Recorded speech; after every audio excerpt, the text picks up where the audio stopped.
ကောင်းကင်ပေါ်မှာတဲ့ကောင်းကင်တမန်3စုရှိတယ်တဲ့ပထမတစ်စုကိုဥဆောင်တဲ့သူက Michael သူကစစ်တိုက်တဲ့ကောင်းကင်တမန်တယ်ဒုတိယ Gabriel သူက messenger တယ်နံပါတ်3က worship အဲ့ဒါ Lucifer သူကလည်းကောင်းကင်တမန်မင်းပဲသူက worship ဥဆောင်တယ်ဒါပေမဲ့သူကဖျားသခင်နဲ့ပြိုင်နိုင်ခြင်းဖြစ်လာတဲ့အခါမှာ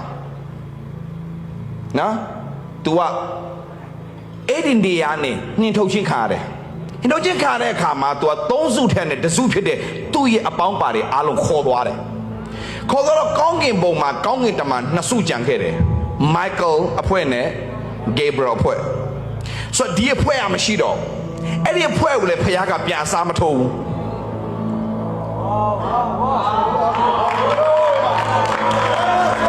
အဲ့ဒီလွတ်သွားတဲ့နေရာကိုသူဖန်ဆင်းတဲ့ငါတို့အားဖြင့်အဲ့ဒီချီးမွမ်းခြင်းကိုပြန်ဖြည့်ရှင်တာ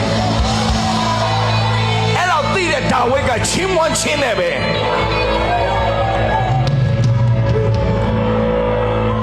တောက်တင်အောင်စကားနဲ့ထပ်ပြောပြမလား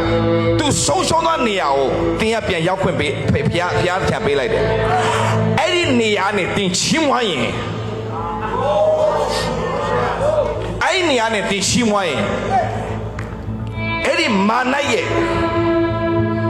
ကချီးမွမ်းခြင်းကောင်းကောင်းသိတဲ့သူဖြစ်နေတော့ကြောင့်